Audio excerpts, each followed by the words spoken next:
Assalamualaikum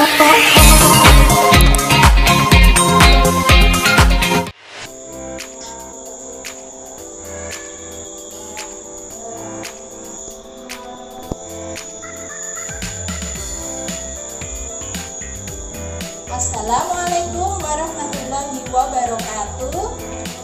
Perkenalkan, saya Lina Fitriani, CGP Angkatan 4 dari SD IT Nurul Islam Pare Kediri, yang dibimbing oleh fasilitator yang luar biasa, Ibu Selvi Kadir Lahati dari Sulawesi, dan didampingi oleh seorang pengajar praktik yang luar biasa, Pak Burhanuddin. Kali ini akan memaparkan aksi nyata dari modul 1.4 tentang budaya positif.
Pidana pramuka. Siaga itu berbakti kepada ayah dan bunda. Siaga berani dan tidak beradab. Siapa minta tolong bacakan surat Anas. Inilah 1. Ketuhanan yang Maha Esa. 2. Kemanusiaan yang adil.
Alhamdulillah, meskipun cuma berlima karena kita masih PTMT pembelajaran terbatas, maka kita yang masuk hanya berlima saja. Kita doakan semoga corona segera pergi sehingga kita bisa masuk semuanya. Nah, teman-teman, sebelum kita belajar, mari kita buat kesepakatan belajar dulu. Kesepakatan itu perjanjian, kontrak belajar, biar belajarnya kita nanti nyaman, kita sama-sama nyamannya, kita sama-sama bagaimana? Suasananya enaknya yang bagaimana? Boleh rame misalnya atau kayak gitu. Nah, atau bagaimana? Seperti itu. Ayo silakan, ada yang punya usulan?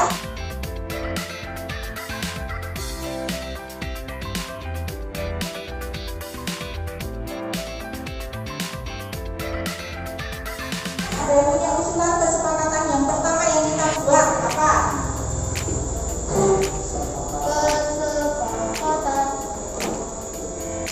Kesepakatan kelas yang pertama apa kira-kira agar kelas kita bisa nyaman, tiket gimana? Tiket sesuai jadwal. Ada petugas tiket yang sesuai jadwal.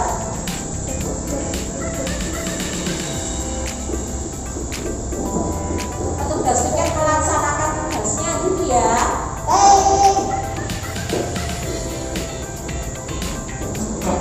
Tugasnya sesuai jadwal. Yes.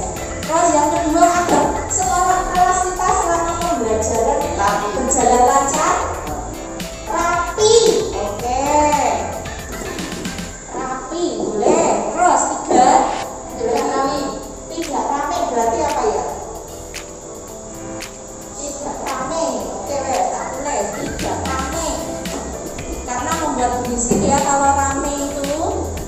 Oke, berikutnya ada lagi, ayo Mbak. Belum ada, oke Mas Hafiz. Menjaga kerapian. Oh, sama kayak ini ya, tapi ini lebih dipertegas lagi. Menjaga kerapian. Ya, terus ada lagi. Menghargai guru, bagus. Menghargai guru, baik. Mungkin ini saja ya kesepakatan kita ke depan. Jadi selama kita belajar, petugas tiket harus melaksanakan tugasnya, menjaga perhatian, tidak rame, terus menghargai guru. Baik, terima kasih teman-teman. Inilah beberapa kesepakatan yang akan kita lakukan selama pembelajaran ke depan.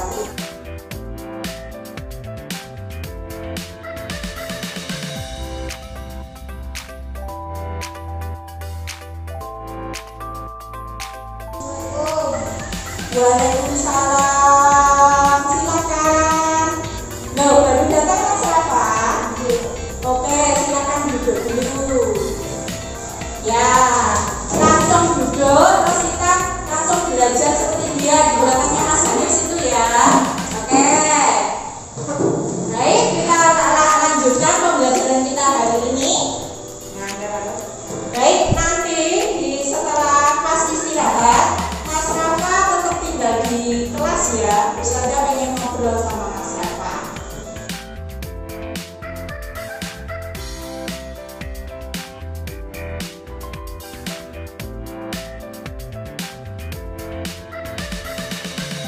Nah, Mas Rafa, kenapa tadi kok datangnya bisa terlambat? Ada apa?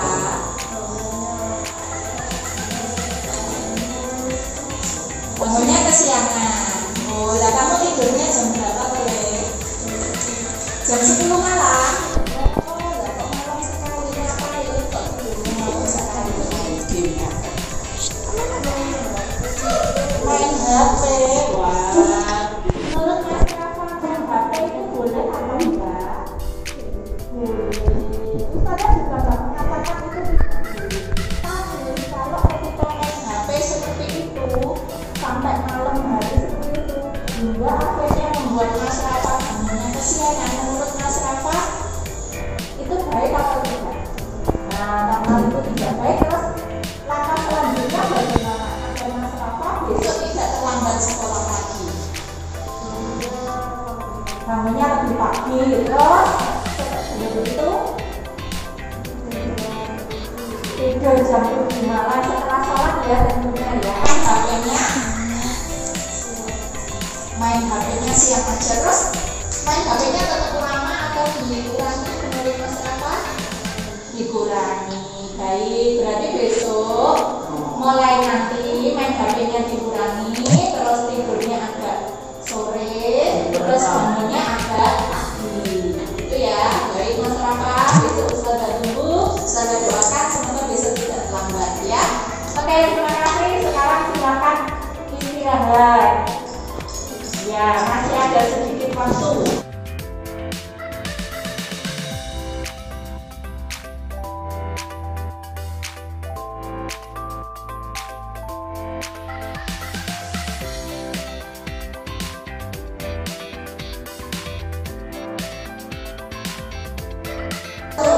Ya, terima kasih Ustazah Dia atas kesempatan yang telah diberikan. Ini adalah kali ini saya akan menyampaikan tentang sesuatu yang telah kami dapatkan di guru penggerak.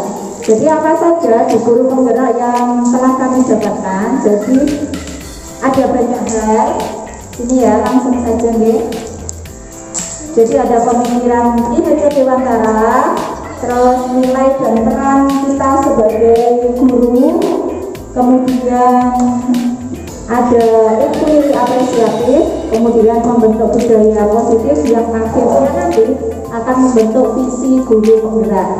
Kenapa perlu saya sampaikan di sini? Karena seperti kemarin yang sudah saya sampaikan di grup nulis ya, ke depan mulai tahun 2022 itu kan kurikulum kita berubah menjadi kurikulum paradigma baru. Jadi kurikulum 2013 itu sudah tidak digunakan lagi ya. Walaupun demikian sebenarnya ada beberapa persamaan yang masih tetap dilaksanakan. Meskipun judulnya ini adalah kurikulum paradigma baru, sebenarnya ini adalah kurikulum lama yang sudah digagas. Ya kita tahu ya, IHC Dewantara kan sudah meninggal sudah lama, dan ini adalah merupakan gagasan beliau yang sekarang ini masih akan dipraktekkan oleh pemerintah Indonesia. Berarti kan gagasannya ini kan sebenarnya gagasan lama, tetapi yang dibarukan karena baru akan dimulai di Indonesia. Tapi sebenarnya ada beberapa sekolah yang sudah menerapkannya, seperti sekolah taman siswa. Kalau di mana itu Taman Indria, itu sudah menerapkan metode ini seperti itu.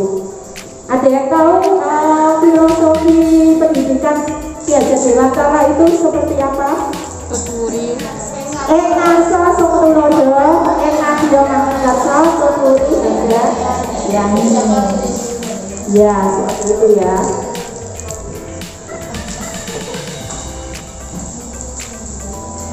Ini langsung saja bagaimanakah filosofi pendidikan IHC Dewantara yang intinya tujuannya adalah merdeka belajar. Merdeka di sini adalah bebas. Namanya bebas berarti kita tidak memaksa, tidak ada paksaan seperti itu. Gak hanya muridnya tetapi gurunya juga. Jadi dari situ dapat disimpulkan bahwa merdeka itu bermakna berkreasi, berinovasi, dan bereksplorasi sesuai dengan bakat dan martabatnya. Intinya apapun kurikulumnya, kalau kemarin kan saya pas membuat ini belum tahu ya kalau ada kurikulum paradigma baru. Kalau sekarang ini sebenarnya namanya kurikulum 13 itu kan sudah mulai memudar ya. Kalau sekarang sejak pandemi itu namanya kurikulum nasional. Jadi kurikulum nasional terus nanti akan diubah lagi menjadi kurikulum paradigma baru. Cuma kurikulum nasional ini belum begitu ini ya familiar di kita karena hanya beberapa sekolah saja yang menerapkannya. Jadi dari kurikulum 2013 itu sebenarnya sudah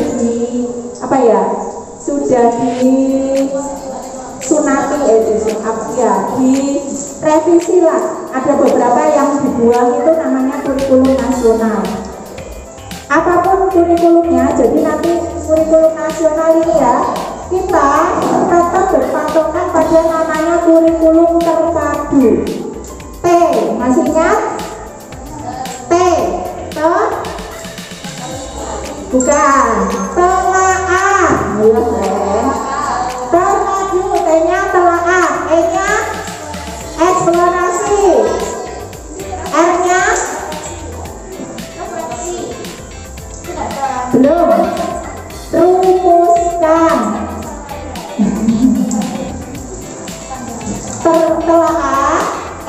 presentasi, R-nya rumuskan, P-nya presentasikan, terus A-nya aplikasikan, D-nya duniawi, U-nya ukhrawi. Ya, berarti perlu sering diulang-ulang ya.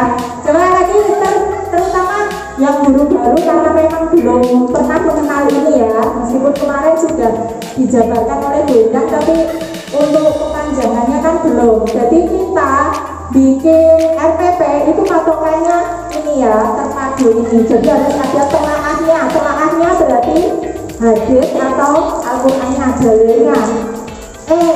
Eksplorasi. Jadi kita, iya betul, petualangannya. Rumuskan. Apanya berarti? Konsepnya kita pegang ya. Yang mau kita sampaikan apa? Ya itu harus kita pegang dulu. Terus P, presentasi. Kalau bisa, sebisa mungkin anak-anak itu presentasi ke depan. Ya, maju ngomong. Ya. Terus aplikasikan, dipraktekkan dalam kehidupan nyata. Jadi kita kaitkan ilmu yang kita sampaikan itu berkaitan dengan kehidupan sehari-hari. Duniawi berkaitan dengan duniawi, ukhrawi berkaitan dengan kehidupan akhirat. Jadi anak-anak belajar ini memang tujuannya tidak hanya untuk duniawi tapi untuk akhirat juga. Nah, kalau di Merdeka Belajar itu puncaknya itu di itu ya, profil pelajar Pancasila. Ada yang tahu berapa jumlah profil pelajar Pancasila? 1, 2, 3, 4, 5. Iya, yang ikut webinar, ayo kudunya iso, ayo 5, 6 atau 7? 6, ya. Yang pertama beriman dan bertakwa kepada Tuhan Yang Maha Esa. Yang kedua berkebinekaan. Terus yang ketiga mandiri, gotong royong. Terus kurang 2 bernalar kritis sama kreatif. Betul sekali, terima kasih Mbak Tiara. Mbak Tiara ya, itu harus jadi pegangan kita semua ya teman-teman. Profil pelajar Pancasila per-6-nya kalau bisa hafal di luar kepala ya. Terus nanti bisa juga untuk terutama nanti bidang kesiswaan. Jadi patokan kita sekarang ini profil pelajar Pancasila. Intinya itu juga nggak jauh beda dengan profil dengan karakter yang ada dalam budaya mutu JSIP, saling beriringan seperti itu. Tapi kalau kita bisa fokus ke profil pelajar Pancasila ini yang ke-6 itu, insya Allah anak-anak akan menjadi pribadi yang unggul. Oh ya, sebelum lanjut ke peran dan nilai guru penggerak, perlu kita ketahui menurut panjenengan anak terlahir itu diibaratkan seperti apa? Kalau zaman misalnya kertas, diibaratkan kertas, berarti anak itu ibarat kertas yang seperti apa? Coba Bu Yuni. Kertas kosong, kertas putih bersih. Bumi, anak yang terlahir itu seperti kertas yang bagaimana menurut panjenengan? Kertas yang rapi. Nur, belum ada coretannya Pak Rizal. Kita coretnya baru beli, bener Pak usah. Atau mungkin ya wes bener. Iya wes, gak usah, ya wes. Oke, untuk anak itu kalau menurut kita termasuk saya sebelum ikut dulu penggerak ini dulu juga beranggapan bahwa anak itu seperti kertas kosong. Kita yang bertugas untuk mengisinya dengan tulisan coretan-coretan kita. Kita mau jadikan kertas itu seperti apa, berarti kita yang wajib menulisnya. Tapi menurut Ki Hajar Dewantara, anak yang lahir itu sebenarnya sudah memiliki catatan. Kita tahu apa itu kan di ilmu Islam itu kan ada ya, anak yang mau lahir itu kan ada pertemuan dengan Allah Subhanahu wa Ta'ala. Dan kita yakini bahwa anak yang mau lahir itu sudah membawa catatannya masing-masing. Betul? Ya, berarti kalau ada orang yang mengatakan anak terlahir seperti kertas kosong, betul apa betul? Ya, itu. Saya sangat, ya, awalnya saya juga sama kayak jenengan, menganggap anak itu seperti kertas kosong. Tapi sebenarnya di agama kita kan juga sudah diajarkan bahwa anak terlahir itu sudah membawa catatannya masing-masing. Kita hanya bertugas menuntunnya saja. Jadi catatan misalnya saya sendiri terlahir sebagai anak yang berengkele misalnya. Terus anak yang apa ya misalnya senapie misalnya kreatif yang sebenarnya berengkele tadi ya. Nah, tugas guru bagaimana? Lah, sifat saya yang kreatif itu maka sebagai guru yang baik harus membuat sifat kreatif saya itu semakin berkembang dengan memberi, kalau perlu di stabilo, tulisannya dipertegas seperti itu, di catatan anak prima misalnya seperti itu. Terus yang sifat berengkele tadi bagaimana, atau sifat buruknya tadi, kita berusaha agar sifat-sifat buruk yang ada pada anak tersebut itu tidak muncul lagi. Ya Pak, kalau perlu kalau di setipu, saya yakin itu tidak bisa, karena itu memang sudah menjadi karakter bawaan. Tetapi kita buat dia, kita samarkan, caranya itu diselimurkan kayak gitu. Kalau kita sesuatu itu diselimurkan, pasti lama-lama akan hilang dengan pelan-pelan seperti itu. Ya, lama-lama pasti bisa hilang dengan sendirinya, tapi nggak bisa secara langsung, tapi butuh proses. Itu ya.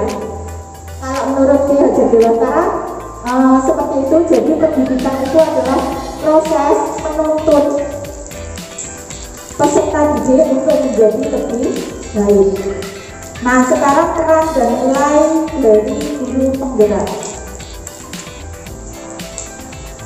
Nah, terkait nilai peran, kalau peran kan sudah semua ya, kita masing-masing memiliki peran masing-masing, dan kita semua memiliki peranan yang sangat penting di SD Nurul Islam ini. Kalau salah satu dari kita nggak ada, berarti ibarat sebuah bangunan, berarti bangunan itu akan roboh seperti itu. Makanya kita saling berkolaborasi, saling kerjasama agar bangunan Nurul Islam itu bisa tumbuh dengan tetap kokoh seperti itu, bisa tumbuh dengan baik seperti itu. Nah, nilai yang ada pada guru itu yang perlu dikembangkan dari diri kita, yaitu pertama mandiri, yang kedua reflektif, yang ketiga kolaborasi atau kolaboratif, yang keempat berpihak pada murid, dan yang kelima inovatif. Kelima nilai atau sifat ini seyogyanya harus kita miliki. Nah, ini langsung saja, sebenarnya dari kita sudah punya nilai-nilai ini, cuman kita perkembangannya berapa persen seperti itu. Setiap orang pasti memiliki kemandirian, cuman kemandiriannya sudah sampai berapa persen seperti itu ya. Nah, di sini langsung saja saya contohkan ya. Ini tugas saya kemarin yang pas di sini. Jadi mandiri di sini adalah kita senantiasa belajar, meskipun Bu Endah itu tidak menyuruh kita belajar seperti di channelnya si PKB itu kan banyak sekali kegiatan aktivitas yang bisa kita ikuti. Gak hanya di SIM PKB sih, di ruang guru, terus guru junior itu kan sering sekali mengadakan pelatihan untuk guru. Sebagai guru yang mandiri, tanpa disuruh kepala sekolah, kita senantiasa mau belajar seperti itu. Jadi ada keinginan kuat dari dalam diri kita untuk mau belajar. Itu terkait mandiri. Kemudian berpihak pada murid. Kalau di sini saya berikan contoh, waktu itu pelajaran PAI ya, saya memberikan pelajarannya sama, konsepnya sama, cuma untuk tugasnya yang saya buat lebih sedikit berbeda. Ya nggak sedikit, saya memang berbeda. Jadi anak-anak bebas berkreasi sesuai kemampuan masing-masing. Jadi sesuai minat, sesuai bakat dan minatnya sendiri-sendiri seperti itu. Seperti ini, yang paling pojok itu kan anak yang suka tanpa, jadi mengotak nomor saya. Nah, terus sebelahnya itu ya karya dari Asma. Ya, karya dari Asma. Jadi ada yang membuat mind mapping seperti itu. Ada yang suka menggoreskan dengan tangan, ini Mbak Asma. Jadi ya, jadi itu kita bebaskan. Terus masalah nilainya gimana? Ya kita nilai sesuai dengan perkembangan anak-anak masing-masing lah ini. Terus habis itu yang disamakan apa? Pas presentasi. Kenapa tadi kan saya sampaikan ya di terpadu itu kan ada presentasinya. Jadi dengan presentasi ini membuat anak-anak itu semakin paham dengan apa yang kita ajarkan seperti itu. Langsung saja untuk berkolaborasi ini kerjasama ya intinya. Jadi kita kalau di sekolah insya Allah sudah ya, kita kalau pas ada agenda apa itu kita saling kerjasama karena memang masing-masing kita itu memiliki peran masing-masing dan kita saling berkolaborasi untuk mewujudkan merdeka belajar tadi. Kalau keluar berarti di kegiatan-kegiatan KKB seperti itu kalau bisa kita ikut aktif dan berperan di sana. Terus inovatif, kalau inovatif ini berarti kita harus senantiasa ini melakukan perubahan-perubahan baru seperti itu. Intinya seperti itu. Nah, yang terakhir refleksi. Refleksi ini adalah semacam kayak kita akhir tahun seperti ini melakukan evaluasi. Intinya seperti itu ya. Nah, berikutnya inquiry apresiatif. Yaitu kalau kemarin kita disuruh buat visi ya, terwujud. Ini adalah salah satu visi yang saya buat, terwujudnya pelajar Pancasila yang berdaya saing global. Nah, dalam mewujudkan visi guru penggerak tersebut, kita harus meyakini adanya aset, kekuatan, dan peran atau fungsi. Aset yang dimiliki yaitu adanya guru, siswa, pokoknya seluruh warga yang ada di sekolah itu kita libatkan. Jadi kita buat program apapun, upayakan ke-8 aset ini itu kita iya betul, kita berdayakan seperti itu. Dan dalam melaksanakan inquiry apresiasi ini ada yang namanya bagja. Jadi ketika kita mau melakukan suatu program itu kita gunakan metode bagja. Apa itu bagja? B. Buat pertanyaan. Misalnya ini ya, apa yang harus saya lakukan? Misalnya ini. Ya intinya dari program itu kita buat pertanyaan dulu. Setelah membuat pertanyaan, kita ambil pelajaran. Pelajaran apa yang bisa kita ambil dari program tersebut? Seperti itu. Misalnya motivasi di hari yang kemarin kelas 6. Pelajaran apa yang bisa kita ambil? Seperti itu. Terus dan lain sebagainya. Kemudian lanjut gali mimpi.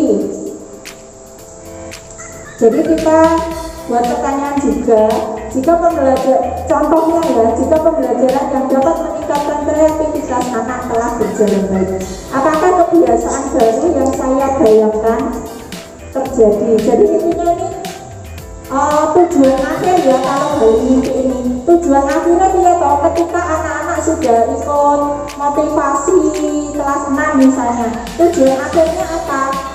Seperti itu, kita harus menyusun itu terlebih dahulu. Terus kemudian jabarkan rencana. Ya ibarat mimpi ya, kalau harus ada rencananya, semacam kayak kita pembelajaran harus ada RPP-nya. Biar apa? Biar kita terarah, jalan apa yang akan kita lakukan itu bisa terarah seperti itu. Apa saja sikap atau pola pikir yang menunjukkan kreativitas, terus apa saja produk yang dapat menunjukkan pemahaman. Jadi karena kurikulum paradigma baru ini, oh ya ada kabar terbaru, baru tadi malam saya melihat channel YouTube pokoknya lupa saya channelnya apa. Intinya kurikulum paradigma baru itu sudah tidak ada lagi yang namanya KKN. Jadi ke depan KKN itu dihapus. Itu kabar terbaru. Baru tadi malam saya lihat. Jadi saya tuh suka sekali lihat channelnya pendidikan ya. Jadi perkembangan terutama terkait Apa kurikulum baru ini. Jadi KKN dihapus kenapa? Karena kalau KKN itu diterapkan, itu kan hanya mengacu pada kita itu pendidikan hanya terfokus pada penilaian akhir semester, penilaian tengah semester, kalau ulangan harian, tugas itu hanya berapa persen gitu kan. Nah, kalau dia assessment itu kan ada 3 ya, assessment of learning, for learning, as learning. Ya seperti itu. Jadi ke depan paradigma ini, kurikulum paradigma baru ini lebih berfokus pada prosesnya, bukan hasil akhirnya. Jadi kita nanti akan direpotkan, ya mungkin awal-awal nanti kok ini ya repot, ya memang repot di awal, tapi nanti akan dimudahkan kalau sudah intinya anggap dilakoni gitu aja, nanti mudah seperti itu. Jadi prosesnya yang dinilai, bukan hasil akhirnya saja. Terus kemudian atur eksekusi. Jadi setelah melakukan rencana, yang paling akhir adalah melakukan yang sudah menjadi rencana kita praktekkan seperti itu. Nah, yang terakhir budaya positif. Ini ya yang paling penting.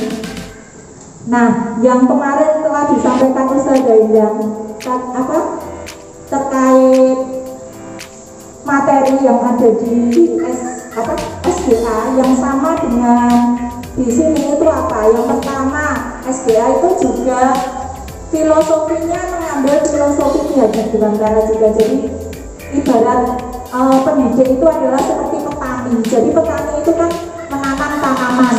Mau tanamannya bagus berarti harus dikasih ukur, dirawat dengan baik seperti itu. Tapi kadang meskipun kita sudah memberi pupuk yang terbaik, kita siram tiap hari, ternyata tanamannya ada saja yang kadang tetap mati seperti itu. Yaitu ya memang sudah kodratnya, sudah takdirnya tanaman itu mati seperti itu. Kadang kalau kita pikir terlalu dalam, ya ini malah sepanen kok mati ya, padahal ini. Kadang kan kita punya ya murid wis dimulai padahal kayak misalnya ngaji ya di Trenggalek wis hampir 1 tahun terus mau gak naik ya Allah seperti itu. Nah, wis dikasih pupuk wis diki ya. Nanti kalau kita pahami bahwa tiap manusia memiliki kodrat alam dan zamannya masing-masing, maka kita akan lebih legowo. Oh, memang dia belum waktunya naik, jadi ya nggak apa-apa, kita angger tes lakoni wayo ketika tes kembali lagi lagi seperti itu. Matematika misalnya hari ini sudah diajarkan rumus A, besok dikasih soal dengan angka yang berbeda, ternyata masih saja belum bisa, jadi bingung. Padahal dia nulis di mana-mana. Pancel kayak seperti itu ya. Siapa yang sering itu ya, termasuk saya juga seperti itu. Kadang satu kelas padahal kasih pelajaran ke podo, tapi ada aja anak sing nampo, anak sing enggak, ada yang ya seperti itu. Dan dari situ kita harus bisa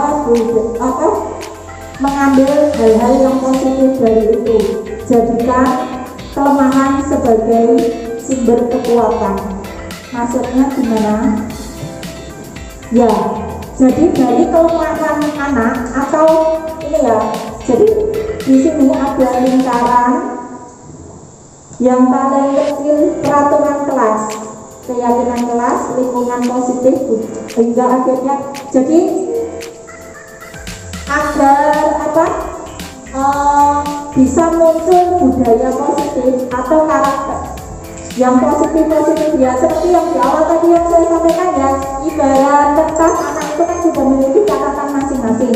Terus gimana caranya buruk tadi kita kalau bisa dihapus meskipun satu huruf gitu sampai hingga akhirnya habis gitu ya, yang baik kita tebalkan, kalau perlu distabilkan. Caranya gimana? Caranya ya di materi ini yaitu budaya positif. Yang pertama yang umum itu ya, yaitu berkaitan dengan peraturan kelas. Jadi nanti dengan di awal semester itu nggak perlu mikir materi dulu, apalagi di minggu-minggu awal. Itu yang paling kita utamakan itu peraturan kelas, itu kita dulukan, atau kesepakatan kelas ya, itu kita dulukan. Untuk kemudian setelah ada kesepakatan kelas baik guru mapel, guru kelas maupun guru akuntan, itu kalau ada kesepakatan kelas kan enak ya, biasanya di tengah-tengah ketika dia melanggar kan, ayo ingat kesepakatan kita apa, anak itu akan cenderung ini ya terkontrol betul sekali. Kalau nggak ada kesepakatan kelas boleh sendiri akan ketika diingatkan juga ya seperti itu gitu. Terus setelah membuat peraturan kelas atau kesepakatan kelas, baru kita buat sebuah keyakinan kelas. Apa itu keyakinan kelas? Yaitu sebuah budaya. Jadi keyakinan. Jadi yakin bahwa dari anak nanti akan muncul, wah aku lah telatan, berarti kui ganggu proses pembelajaran, misalnya seperti itu. Itu ya sebuah keyakinan. Kalau peraturan kan datang tepat waktu, tapi kalau keyakinan apa? Dengan tidak terlambat kan berarti dia menghargai seluruh warga di kelas. Kalau dia terlambat merugikan enggak? Merugikan. Dengan dia datang tepat waktu kan berarti sama aja dia menghargai dirinya sendiri, menghargai temannya, menghargai gurunya, menghargai guru. Nah, itu. Terus kemudian kalau sudah tercipta keyakinan kelas, maka akan terciptalah lingkungan yang positif, sehingga akan muncullah sebuah budaya positif di kelas tersebut. Nah, keyakinan kelas, hukuman, dan penghargaan. Mengapa tidak peraturan saja? Mengapa harus keyakinan kelas? Selama ini kalau kita melakukan peraturan kelas atau kesepakatan kelas saja itu kan sudah cukup. Kenapa kok harus ada keyakinan kelas? Nah, ini ada beberapa pertanyaan. Mengapa kita memiliki peraturan harus menggunakan helm bila mengendarai kendaraan roda 2? Biar apa kira-kira? Biar selamat.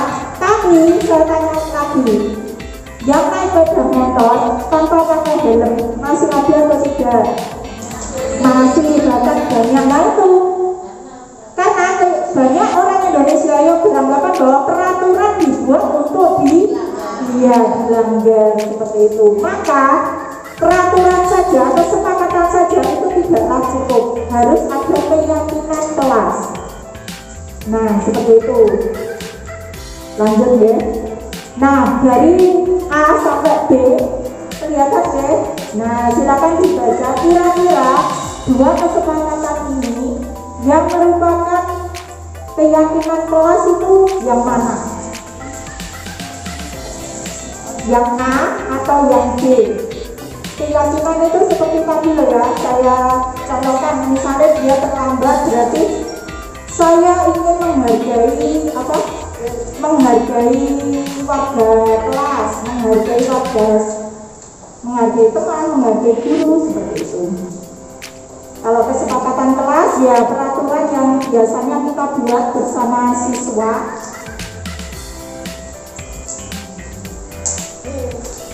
B, sepakat B? B semua, ada yang milih A? Oke, betul sekali. Jadi keyakinan kelas itu adalah yang B.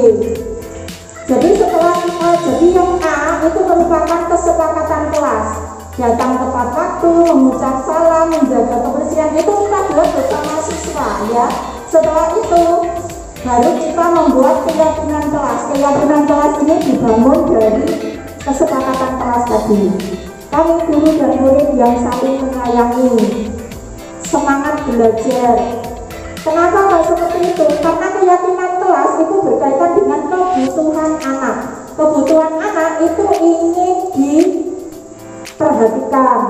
Kebutuhan anak itu ingin dimengerti.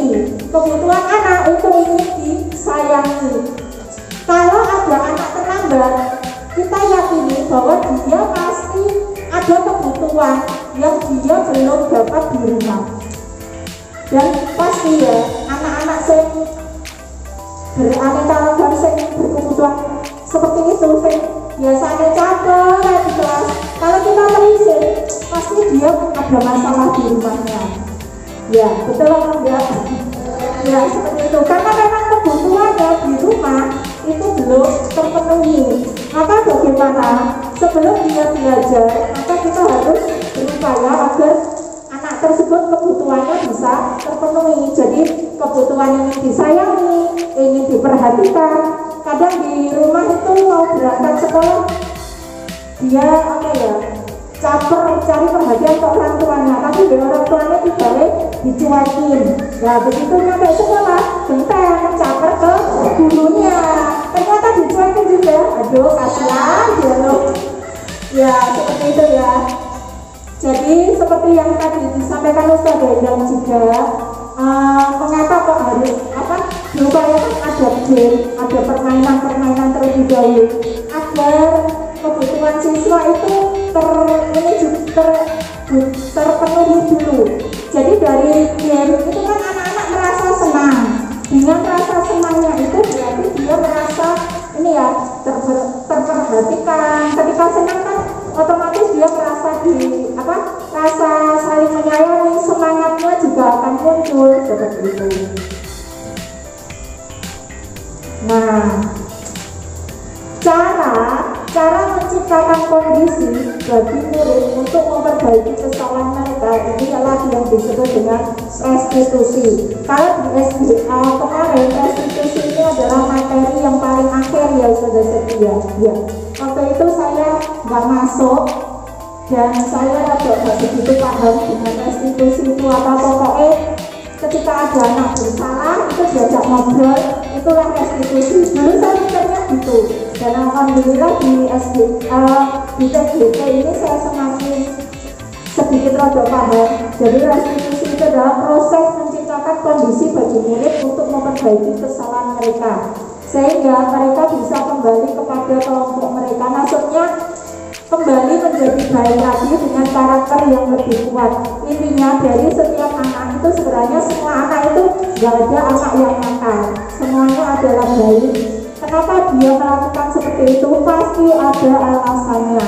Nah tugas kita adalah menggali alasannya tersebut untuk kemudian mencari solusi bersama siswa tersebut sehingga dia bisa berubah. Nah ini ya ciri-ciri restitusi. Jadi bukan untuk menegur kesalahan, namun untuk belajar dari kesalahan. Kita kadang cenderung lebih wah kamu telat berarti kasih hukuman apa, seperti itu ya. Terus ketika nggak mengerjakan PR berarti dikasih suruh berdiri di depan kelas misalnya. Kalau itu namanya hukuman. Tapi kalau restitusi, misalnya dia terlambat masuk kelas berarti nanti pas istirahat jamnya dikurangi kayak gitu.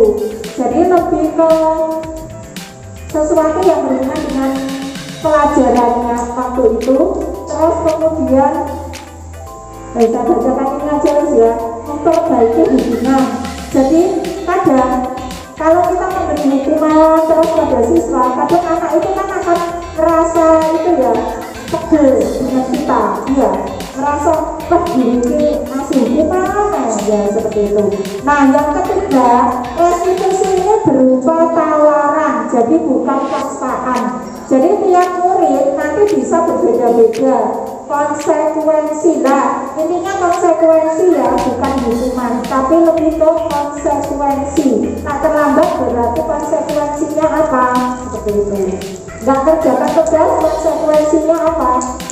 Itu kalau restitusi seperti itu. Terus restitusi menuntut untuk melihat ke dalam diri, sehingga anak itu akan sadar dengan sendiri gitu.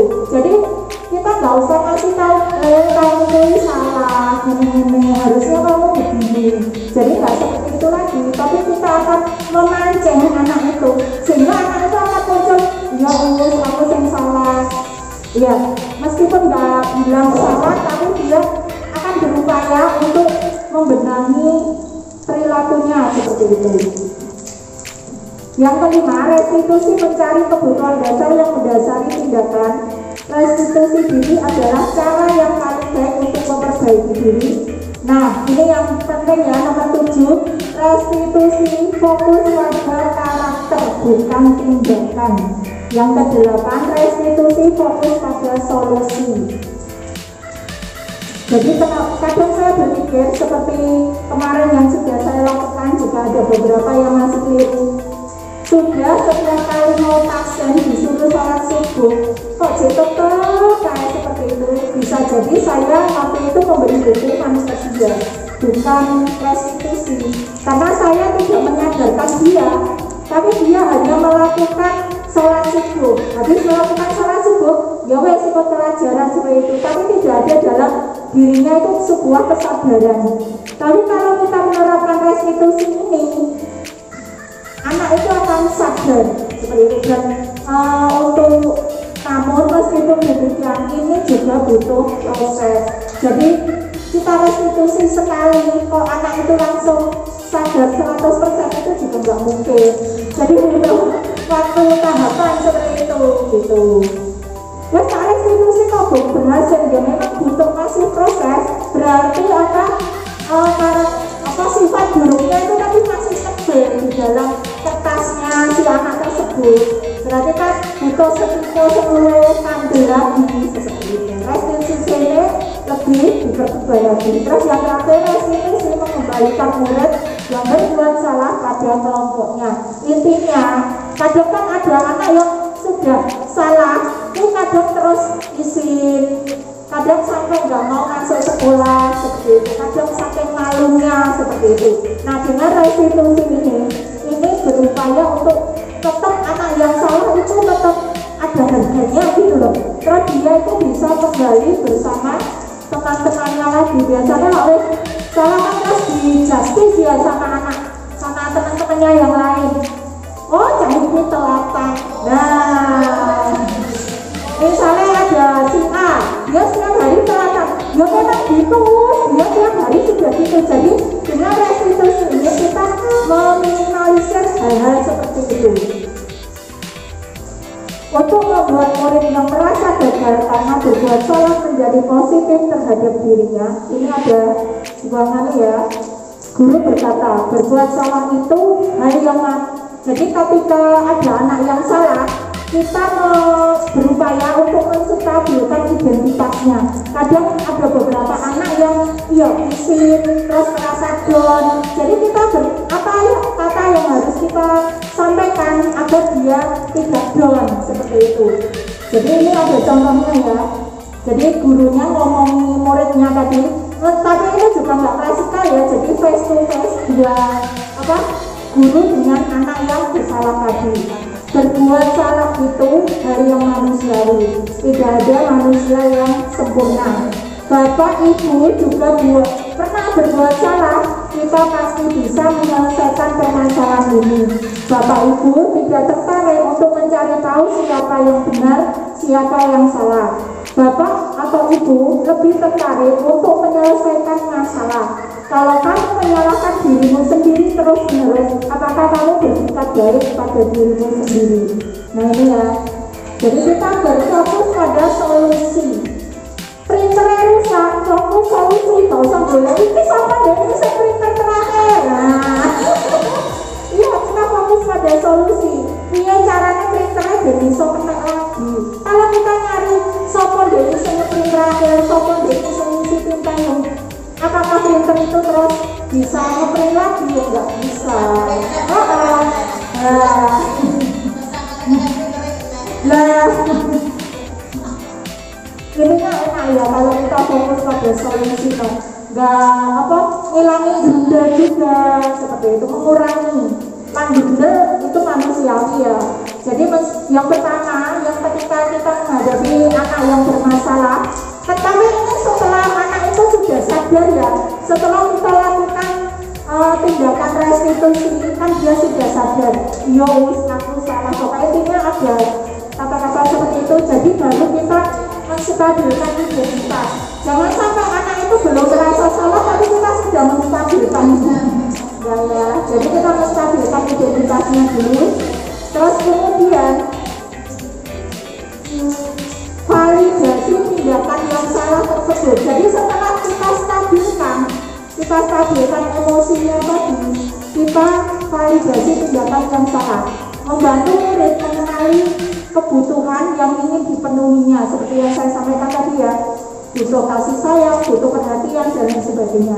Pada dasarnya setiap tindakan manusia tujuannya adalah memenuhi kebutuhan dasarnya.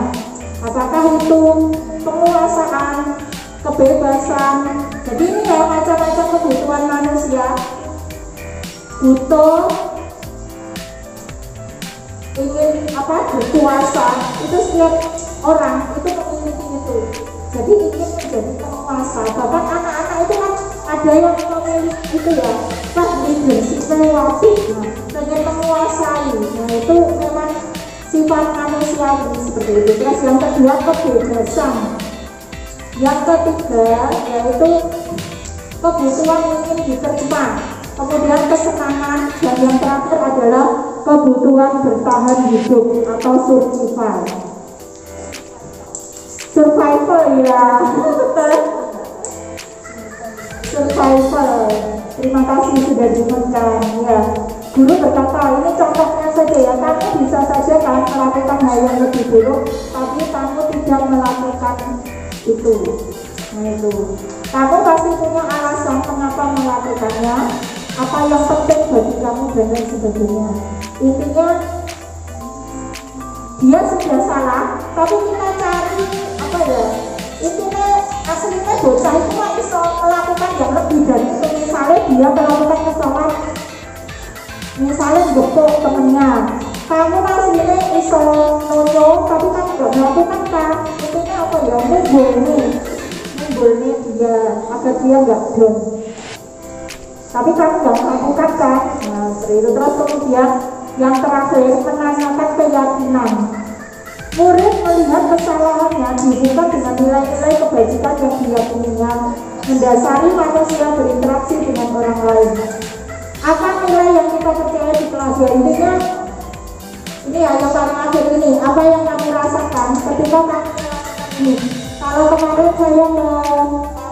saya praktekkan, kalau kamu terlambat seperti ini, apa yang kamu rasakan mas? Seperti itu ya, betul sekali. Malu rasanya ya gak enak kalau terlambat itu. Nah berarti dia besok tidak terlambat. Apa yang sebaiknya kamu lakukan? Ya tidurnya lebih awal. Jadi tidur lebih dari awal itu yang muncul dari siswanya, bukan kita yang mencarikan solusi, tapi siswa itu akan mencari solusi sendiri. Dengan siswa mencari solusi itu akan memudahkan dia untuk mempraktekannya daripada kalau kita yang memberikan solusi. Nah terakhir, apa yang kita dapatkan dari hari ini mungkin terkelompok satu hal yang menarik menurut panjenengan dari hal-hal yang saya sampaikan hari ini.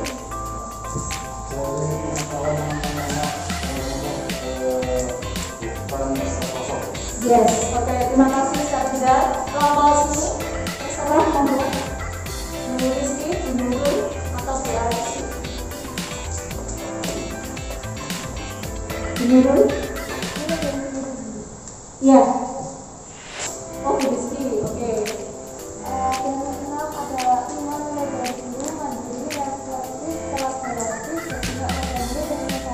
Oke, terima kasih. Yang kelompok ini hal baru yang didapatkan hari ini, apa yang ingin dilakukan ketika yang ingin dirubah dari diri kita?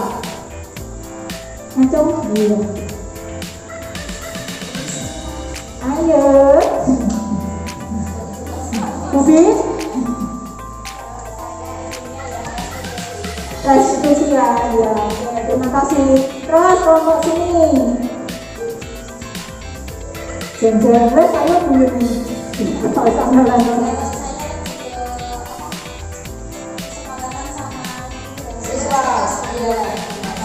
Ternyata beda. Iya.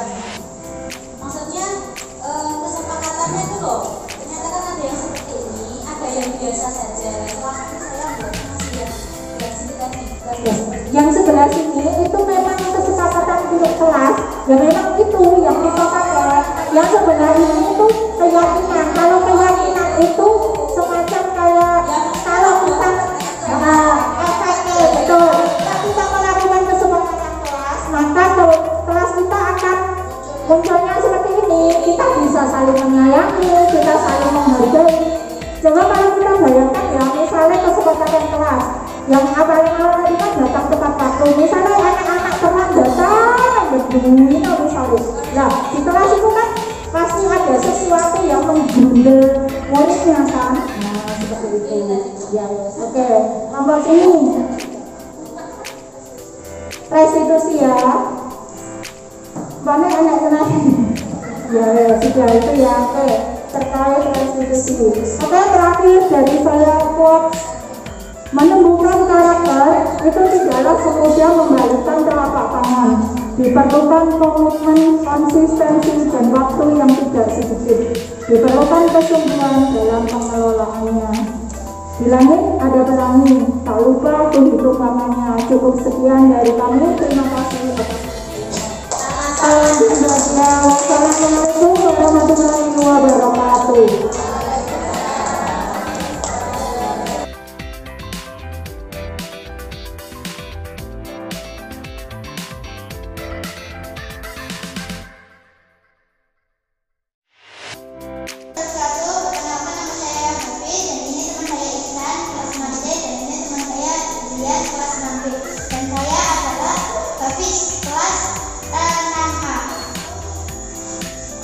Di sini kami ingin mengatakan bahwa belajar bersama Ustaz Zarina ada yang menyenangkan, yaitu tentang pembelajaran bahasa Arab. Saya biasanya suka Ustaz Zarina belajar bahasa Arab itu soalnya ada mainannya. Suka baca dan kemudian itulah yang kami sukai dari Ustaz Zarina karena bahasa Arab. Terima kasih. Belajar PAI bersama Ustaz Zarina yang kami sukai adalah game karena seru. Belajar PAI dengan Ustaz Zarina yang saya sukai game, yaitu game tebak kata. Caranya muridnya memberi pertanyaan sampai ketemu jawaban yang tepat. Gurunya tinggal menjawab ya atau tidak. Yang paling seru di game itu kelompok putri melawan kelompok putra. Saat mendapat skor rasanya bahagia sekali, apalagi sampai bisa mengalahkan kelompok putra. Semoga lain kali Ustaz Zarina bisa memberi game yang paling seru sekali. Yang paling saya sukai saat belajar bersama Ustaz Zarina adalah game. Salah satunya game tebak-tebakan. Contohnya tebak-tebakan waktu pembelajaran bahasa Arab. Contohnya tebak-tebakan bahasa Arab menggunakan stick. Jadi jika kita berwarna itu contoh mesin, jika tidak berwarna itu contoh huruf. Cuma waktu itu saya sedih soalnya kelompok putri kalah. Semoga lain kali bisa menang.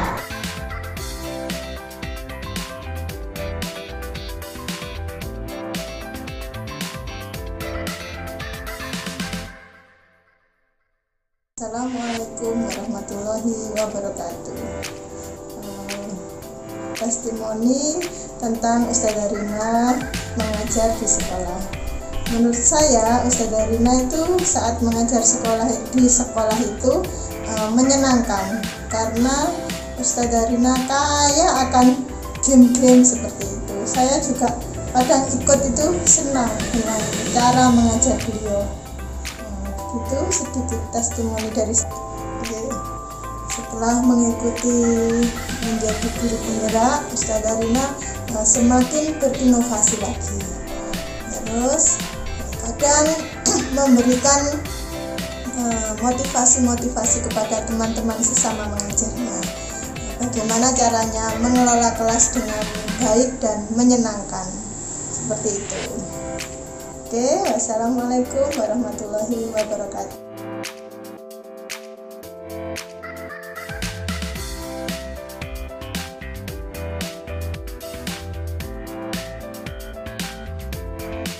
Demikianlah pemaparan dari saya terkait penerapan budaya positif yang ada di SD IP Nurul Islam Pare beserta program sosialisasi budaya positif di lingkungan sekolah kami.